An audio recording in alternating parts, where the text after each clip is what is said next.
What's up, YouTube? What's going on, everybody? It's been about a week since I put out my last video, and this time last week I was headed up to Indiana to do Ironman Indiana, and let me just say, I rocked it.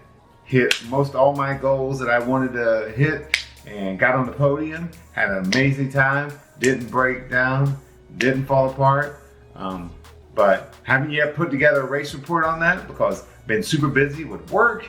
And this weekend I'm headed to Boston to run this little marathon in that little town called the Boston Marathon. Yeah, so super excited about that. You know, I qualified last year, but right before COVID shut everything down. Went to Austin, ran a marathon, and I mean, kind of the reason I went there, I was like, yeah, I'm following this YouTuber. He says he's gonna break 3 hours. Well, I can break 3 hours.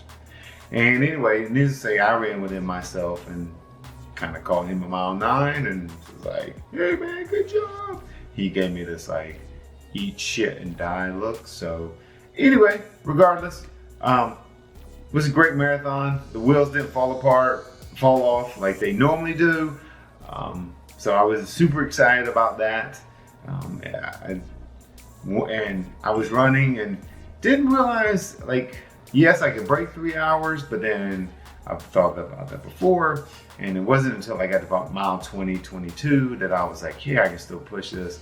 And then ran the last 4 miles at a slower pace. Positive split the marathon, but still had a good race. Did like 1:30 for the first half and then 1:39 for the second half.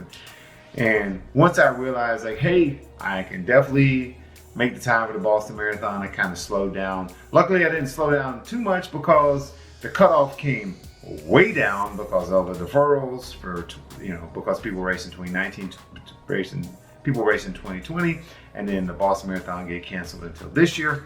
So the time came way down. So if I'd have been around 3:20, wouldn't have made it. But my 3:09 time was enough to get in. Boom, super excited. So yeah. Headed to Boston, my first time. I'm super excited. Now, after running an Ironman or doing an Ironman last weekend, like 9 days later, how the legs feel? That's a big question. It's like, my goal right now as I'm recording this on a Friday is to just go there with a GoPro, maybe a 360 on my chest and just soak it all in, you know, take selfies and videos and high five everybody. Be like, yay, this is fun. Maybe pull out the mullet wig. But I know me, I'm very competitive. And so like, if I start running, if I start feeling good, get sucked into all the action, next thing I know, it's like mile 2, like, let's do this. Let's go, let's go, let's go. And the back of my head's gonna be like, no, you idiot, you just ran an Ironman. And then about mile 18, about mile 19, I'll be like, God, why did I do this? In the back of my brain, it'll be like, I told you, you idiot. And then it'll be a death march. But who knows? You know, like I said, it's a marathon. Anything can happen.